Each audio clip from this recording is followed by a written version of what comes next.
Hi hello welcome back to ഒരു video. ഞാൻ അഞ്ജലി മനീഷ്. അപ്പൊ ഇന്നത്തെ വീഡിയോ നിങ്ങൾ തമ്മിലിൽ കണ്ട പോലെ തന്നെ എന്റെ വീഡിയോയ്ക്ക് വരാറുള്ള കുറച്ച് കമന്റ്സിനും കുറച്ച് റിപ്പീറ്റഡ് ആയിട്ട് വരുന്ന കുറച്ച് ക്വസ്റ്റ്യൻസ് ഉണ്ട്. അപ്പൊ അതിനൊക്കെ ഉള്ള ഒരു റിപ്ലൈ തരാനായിട്ടുള്ള വീഡിയോയാണ്. കുറച്ച് നാൾ മുന്നേ വരെ ഞാൻ എല്ലാ കമന്റ്സിനും റിപ്ലൈ കൊടുക്കുമായിരുന്നു. അപ്പൊ കുറച്ച് നാളുകളായിട്ട് എനിക്ക് റിപ്ലൈ ചെയ്യാൻ പറ്റാറില്ല. അപ്പൊ ഇങ്ങനെ വീഡിയോ ആയിട്ട് അതിനുള്ള ആൻസർ ഒക്കെ ചെയ്യാമെന്ന് വിചാരിച്ചു. അപ്പൊ ക്വസ്റ്റ്യൻസ് ഒക്കെ ഞാൻ ഈ ഒരു ഫോണിലേക്ക് എടുത്തു വെച്ചിട്ടുണ്ട്. അപ്പൊ ഞാൻ ഫസ്റ്റ് ക്വസ്റ്റ്യൻ ആയിട്ട് വായിക്കുന്നത് എനിക്ക് കണ്ടപ്പോൾ തന്നെ ഭയങ്കര സന്തോഷം തോന്നിയിട്ടുള്ള ഒരു ക്വസ്റ്റ്യൻ ആണ്. അങ്ങനെ ഒരു കൺസേൺ വെക്കുമെന്ന് ഞാൻ തീരെ പ്രതീക്ഷിച്ചിട്ടായിരുന്നില്ല. അപ്പൊ ആ ഒരു ക്വസ്റ്റ്യൻ ഞാൻ ഫസ്റ്റ് വായിക്കാം. വീഡിയോ കാണുന്നില്ലല്ലോ, വേറെ അറിയുന്നതാണ്. കുറച്ച് നാളുകളായിട്ട് ഞാൻ 2 മാസമായിട്ട് വീഡിയോസ് ഒന്നും ഇട്ടിട്ടില്ല. അപ്പൊ അതിന്റെ റീസൺസ് എന്ന് വെച്ചിട്ടുണ്ടെങ്കിൽ, ഒന്ന് എന്റെ ചിറ്റയുടെ മോളുടെ മാരേജ് ആയിരുന്നു. അപ്പൊ അതിന്റെ ഫംഗ്ഷന് പോകലും ഇവിടെ വെച്ചിട്ടായിരുന്നില്ല, തമിഴ്നാട് സ്റ്റേറ്റിൽ വെച്ചിട്ടായിരുന്നു. അപ്പൊ അതിനുള്ള പോക്കും വരവും പിന്നെ അതിന്റെ കുറച്ച് പർച്ചേസിങ് കാര്യങ്ങളൊക്കെ ആയിട്ടാണ് കുറച്ച് ഡിലേ ആയിപ്പോയി. പിന്നെ മെയിൻ ആയിട്ടുള്ളതാണ് രണ്ടാമത്തെ റീസൺ, എന്റെ സ്റ്റിച്ചിങ് മെഷീൻ കംപ്ലൈന്റ് ആയിപ്പോയി എന്നുള്ളതാണ് മെയിൻ ആയിട്ടുള്ള ഒരു റീസൺ. അതുകൊണ്ടാണ് സ്റ്റിച്ചിങ് വീഡിയോസ് കണ്ടിന്യൂ ചെയ്ത് പോകാനായിട്ട് പറ്റാതിരുന്നത്. അപ്പൊ എന്റെ അനിയത്തിയുടെ ചിറ്റയുടെ മോളുടെ പേര് അനുശ്രീ എന്നാണ്. അപ്പൊ അവളുടെ കല്യാണത്തിന്റെ അത് റിലേറ്റഡ് ആയിട്ടുള്ള വീഡിയോസും പിന്നെ അതിന് വേണ്ടി ഞാൻ കുറച്ച് മെറ്റീരിയൽസും സാരിയൊക്കെ പർച്ചേസ് ചെയ്തിരുന്നു. അപ്പൊ അതിന്റെയൊക്കെ റിവ്യൂവും കാര്യങ്ങളും എല്ലാം ഞാൻ ഓരോ വീഡിയോസ് ആയിട്ട് ചെയ്യാം. മെഷീൻ കംപ്ലൈന്റ് ആയി പോയി എന്ന് പറഞ്ഞാൽ, അപ്പൊ നെക്സ്റ്റ് ക്വസ്റ്റ്യൻ അതുമായിട്ട് റിലേറ്റ് ചെയ്തതാണ്. ഉഷ പവർ മെഷീൻ ഉപയോഗിക്കാൻ എങ്ങനെയുണ്ടെന്ന് ഒരു ക്വസ്റ്റ്യൻ ഉണ്ടായിരുന്നു. അപ്പൊ ഞാനൊരു 4 വർഷമായിട്ട് ഉഷയുടെ പവർ മെഷീനാണ് യൂസ് ചെയ്യുന്നത്. എനിക്ക് യൂസ് ചെയ്യണതിന് ഒരു ബുദ്ധിമുട്ടോ അല്ലെങ്കിൽ അങ്ങനത്തെ കാര്യങ്ങളൊന്നും ഉണ്ടായിരുന്നില്ല, സ്മൂത്ത് ആയിട്ടുള്ള മെഷീനൊക്കെ ആയിരുന്നു. പക്ഷെ ഒരു കംപ്ലൈന്റ് വന്നു കഴിഞ്ഞപ്പോഴാണ് എനിക്ക് മനസ്സിലായത് അതിന്റെയൊക്കെ പാർട്സ്, എന്റെ മെഷീന്റെ ബോർഡ് പോയായിരുന്നു. അപ്പം ജാക്ക് എന്നൊക്കെ പറഞ്ഞ പവർ മെഷീനെ വെച്ച് നോക്കുമ്പോൾ ആ ഒരു ബോർഡിന്റെ റേറ്റിൽ ഭയങ്കര ഡിഫറൻസ് ആണ്. ജാക്കൊക്കെ ഒരു 2000 ബിലോ വരുമെങ്കിൽ ഉഷയുടെ പവർ മെഷീൻ്റെ അതിന്റെയൊക്കെ ഒരു ഇരട്ടി പ്രൈസിന്റെ അടുത്ത് വരുന്നുണ്ട്. അപ്പം ഒരു കംപ്ലൈന്റ് വന്നു കഴിഞ്ഞാൽ ശരിയാക്കി എടുക്കാൻ ഉഷേനെക്കാട്ടിലും കുറച്ചുകൂടി അഫോർഡബിൾ ആയിട്ടുള്ളത് ബാക്കി മെഷീൻസ് ആണെന്നാണ് എനിക്ക് തോന്നുന്നത്. പക്ഷെ യൂസ് ചെയ്യാനായിട്ട് അങ്ങനെ പ്രശ്നങ്ങളും കാര്യങ്ങളൊന്നും ഉള്ള ഒരു മെഷീൻ അല്ല. അപ്പൊ ഒരു കംപ്ലൈന്റ് വന്നു പോയി കഴിഞ്ഞാൽ അതൊന്ന് നന്നാക്കി എടുക്കാന്ന് പറഞ്ഞാൽ അത്ര അഫോർഡബിൾ അല്ല. ഈ ജാക്ക് പവർ മെഷീനൊക്കെ വെച്ച് നോക്കുമ്പോൾ അതിന്റെ അത്ര അഫോർഡബിൾ അല്ല. അപ്പൊ പവർ മെഷീനൊക്കെ എടുക്കാൻ ഉദ്ദേശിക്കുന്നവരുണ്ടെങ്കിൽ കുറച്ചും കൂടി വേറെ 1-2 മെഷീൻസ് ഒക്കെ യൂസ് ചെയ്തേക്കുന്നവരോടും അവരുടെ എക്സ്പീരിയൻസ് ഒക്കെ ഒന്ന് ചോദിച്ചിട്ട് എടുക്കുന്നതായിരിക്കും എപ്പോഴും ബെറ്റർ. പിന്നെ വീഡിയോ ഭയങ്കര യൂസ്ഫുൾ ആയിരുന്നു, ഒരുപാട് പേർക്ക് കണ്ടിട്ട് മനസ്സിലായി, സ്റ്റിച്ച് ചെയ്തിട്ട് പെർഫെക്റ്റ് ആയിട്ട് കിട്ടി എന്നൊക്കെ പറഞ്ഞിട്ട് ഒരുപാട് കമന്റ്സ് ഒക്കെ ഉണ്ടായിരുന്നു. എന്തായാലും അങ്ങനത്തെ കമന്റ്സ് ഒക്കെ കണ്ടതിൽ ഭയങ്കര സന്തോഷം. കാരണം ഞാൻ പറഞ്ഞത് നിങ്ങൾക്ക് അത്ര ക്ലിയർ ആയി അറിഞ്ഞതിൽ ഭയങ്കര സന്തോഷം.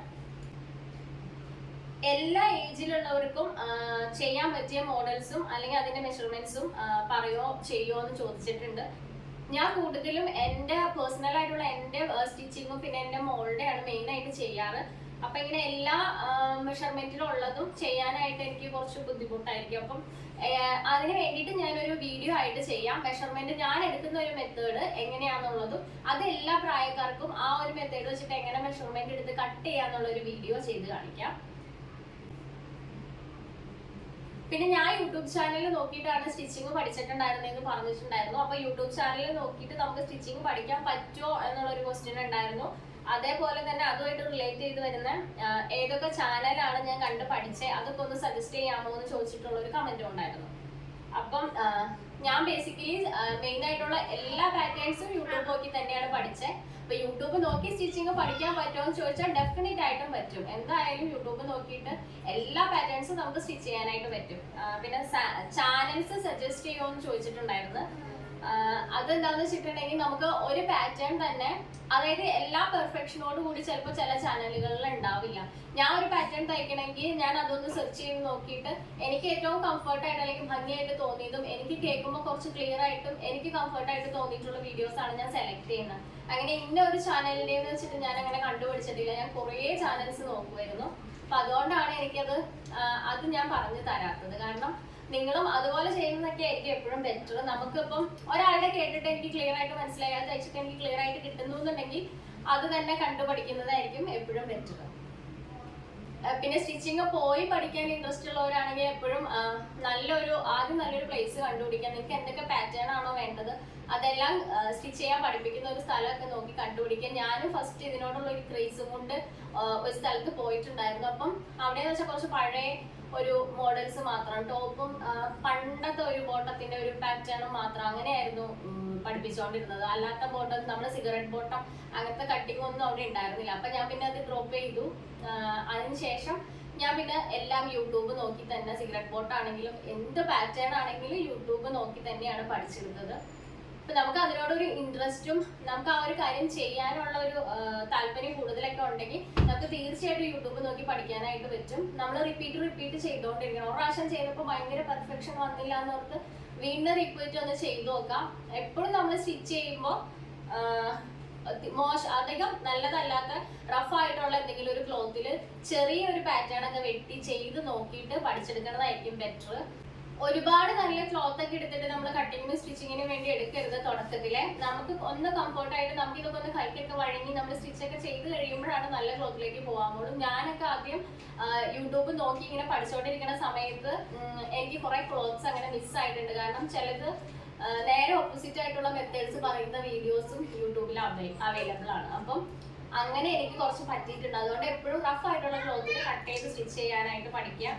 പിന്നെ ഒരു ക്വസ്റ്റ്യൻ, അത് റിപ്പീറ്റഡ് ആയിട്ട് വരാറുണ്ട്, മെറ്റീരിയൽസ് ഒക്കെ എവിടെ നിന്നാണ് പർച്ചേസ് ചെയ്യുന്നതെന്ന് ചോദിച്ചിട്ടുള്ള ക്വസ്റ്റ്യൻ വരാറുണ്ട്. അപ്പൊ ഞാൻ മെറ്റീരിയൽസ് ഒക്കെ കോമൺ ആയിട്ടും ഞങ്ങൾ താമസിക്കുന്നത്, എന്റെ വീട് വന്നിട്ട് കുറുപ്പമ്പടിയിലാണ്. അപ്പൊ മെയിൻ ആയിട്ട് ചിലപ്പം ഇവിടെ ബാബൂസ് എന്ന് പറഞ്ഞൊരു ഷോപ്പ് ഉണ്ട്. അവിടെ അത്യാവശ്യം നല്ല മെറ്റീരിയൽസ് കിട്ടും, അവിടെ നിന്ന് എടുക്കാറുണ്ട്. പിന്നെ സ്റ്റിച്ചിങ് റിലേറ്റഡ് ആയിട്ടുള്ള കുറെ എല്ലാ സാധനങ്ങളും വാങ്ങുന്നതിനും എല്ലാത്തിനും പെരുമ്പാവൂരാണ് പോവുക. അപ്പൊ അവിടെ ഫിറ്റ്വെൽ എന്ന് പറഞ്ഞിട്ടൊരു ഷോപ്പ് ഉണ്ട്. അത് ക്ലോത്ത്സിന്റെ മാത്രമായിട്ടുള്ള ഒരു ഷോപ്പാണ്. എല്ലാ പാറ്റേണിലുള്ള എല്ലാ ടൈപ്പിലുള്ള ക്ലോത്ത്സും അവിടെ അവൈലബിൾ ആണ്. ഇഷ്ടം പോലെ കളക്ഷൻ ഉണ്ട് അവിടെ. എന്തെങ്കിലും ഒരു ദിവസം ഞാൻ അവിടെ പോകുമ്പോൾ ഒരു വീഡിയോ ആയിട്ട് ചെയ്തിടാം. അവിടെ ക്ലോത്ത് മാത്രമല്ല, സ്റ്റിച്ചിങ് റിലേറ്റഡ് ആയിട്ടുള്ള എല്ലാ കാര്യങ്ങളും, ഞാൻ എന്റെ പവർ മെഷീൻ അടക്കം അവിടെ നിന്നാണ് വാങ്ങിയത്. ആ ഒരു ഷോപ്പിൽ നിന്നുമാണ് ഞാൻ പർച്ചേസ് ചെയ്യാറ് കേട്ടോ. അത്യാവശ്യം നല്ല മെറ്റീരിയൽസിന്റെ കളക്ഷൻ ഉണ്ട്. പിന്നെ ഒരു ക്വസ്റ്റ്യൻ ആണ്, അത് കുറച്ച് ലോങ് ആയിട്ട് എഴുതിയിട്ടുണ്ട്. അപ്പൊ ഞാൻ അതിന്റെ എൻഡിങ് മാത്രം വായിക്കാം. ചുരിദാറൊക്കെ വീഡിയോ വഴി കണ്ടു പഠിച്ചു എന്നൊക്കെ കേൾക്കുമ്പോൾ യൂട്യൂബ് ഒക്കെ വഴി പഠിക്കാൻ പറ്റുമോ? താൻ എന്നെ പോലെ പുറത്ത് പോയി പഠിക്കാൻ പറ്റാത്തവർക്കായി ചുരിദാർ സിമ്പിൾ ആയിട്ട് തയ്ക്കാൻ പഠിപ്പിക്കുന്ന വീഡിയോ ഇടുമോ എന്നൊക്കെ ചോദിച്ചിട്ട് ഒരു ക്വസ്റ്റ്യൻ ഒക്കെ വന്നിട്ടുണ്ടായിരുന്നു. അവർ എന്റെ എല്ലാ വീഡിയോയ്ക്കും കമന്റ് ഇടാറുണ്ട്. എന്തായാലും ചെയ്യാം. സിമ്പിൾ ആയിട്ടുള്ള ഒരു കുർത്തയുടെ കട്ടിങ്ങും സ്റ്റിച്ചിങ്ങും ബേസിക് ആയിട്ടുള്ള കാര്യങ്ങളും ഞാൻ മെഷർമെന്റ് എടുക്കുന്ന മെത്തേഡും സ്റ്റാർട്ടിങ് ഇപ്പൊ പഠിക്കാൻ സ്റ്റാർട്ട് ചെയ്യാനൊക്കെ ഇഷ്ടമുള്ളവർക്ക് വേണ്ടിയിട്ടുള്ള ഒരു സിമ്പിൾ ആയിട്ടുള്ള കുർത്തയുടെ കട്ടിങ്ങും സ്റ്റിച്ചിങ്ങും എന്തായാലും ഞാൻ വീഡിയോ ആയിട്ട് ചെയ്യാം. പിന്നെ ഒരുപാട് കമന്റ്സ് നന്നായിട്ടുണ്ട്, മനസ്സിലായി, ഇനി ഇതുപോലത്തെ മോഡൽസ് ചെയ്യണം എന്നൊക്കെ പറഞ്ഞിട്ട് ഒരുപാട് കമന്റ്സ് വന്നിട്ടുണ്ട്. എന്തായാലും ഞാൻ ഇത്രയൊന്നും ഇതിന്റെ ഒന്നും ഒരു കുറച്ച് പോലും പെർസെന്റേജ് പോലും കമന്റ്സ് ഒന്നും ഞാൻ പ്രതീക്ഷിച്ചിട്ടുണ്ടായിരുന്നില്ല. ഒരുപാട് കമന്റ്സും ക്വസ്റ്റ്യൻസ് ഒക്കെ എനിക്ക് വന്നിട്ടുണ്ട്. അപ്പൊ കമന്റ് ഇടാറുള്ളവർക്കും വീഡിയോ കാണാറുള്ളവർക്കും ചാനൽ സബ്സ്ക്രൈബ് ചെയ്തിട്ടുള്ളവർക്കും എല്ലാവർക്കും വേണ്ടി താങ്ക് യു സോ മച്ച്. അതുപോലെ നമ്മുടെ ചാനൽ ഒരു 1K ആയപ്പം സബ്സ്ക്രൈബേഴ്സ് 1K ആയപ്പോൾ ഞാൻ ഒരു വീഡിയോ ചെയ്യണമെന്ന് വിചാരിച്ചിട്ടുണ്ടായിരുന്നു. അതും ചെയ്യാൻ പറ്റില്ല. അപ്പൊ അതിനും കൂടി വേണ്ടിയിട്ട് ഇപ്പൊ ഒരു 3K അടുപ്പിച്ച് സബ്സ്ക്രൈബേഴ്സ് ആവാറായി. അപ്പൊ എല്ലാവരും നിങ്ങൾക്ക് ഇത് ഹെൽപ്ഫുൾ ആണെന്നുണ്ടെങ്കിൽ നിങ്ങൾ ഇതുപോലെ ഷെയർ ചെയ്ത് കൊടുക്കുക നിങ്ങളുടെ ഫ്രണ്ട്സിനും. എല്ലാവരും സബ്സ്ക്രൈബ് ചെയ്യുക. ഇതുവരെ സപ്പോർട്ട് ചെയ്ത പോലെ തന്നെ ഇനിയും സപ്പോർട്ട് ചെയ്യാം. ഞാൻ സോഷ്യൽ മീഡിയയിലൊന്നും അത്ര ആക്റ്റീവ് ആയിട്ടുള്ള ഒരാളല്ല. അപ്പൊ ഞാൻ ഇനി മുതൽ യൂട്യൂബിൽ ഇടുന്ന ഷോർട്സ് ഒക്കെ ഇൻസ്റ്റ ഐഡിയിലും കൂടി ഇടാമെന്ന് വിചാരിക്കുന്നുണ്ട്. അപ്പൊ അതിന്റെ ഒരു ലിങ്കും കൂടി ഞാൻ ഈ ഒരു വീഡിയോയുടെ താഴെ കൊടുത്തേക്കാം. എന്തായാലും ഈ ഒരു വീഡിയോ നിങ്ങൾക്ക് ഇഷ്ടമായിട്ടുണ്ടെങ്കിൽ ഒന്ന് ലൈക്ക് ചെയ്യുക, കൂട്ടത്തിൽ ഈ ചാനൽ ഒന്ന് സബ്സ്ക്രൈബ് ചെയ്യുക.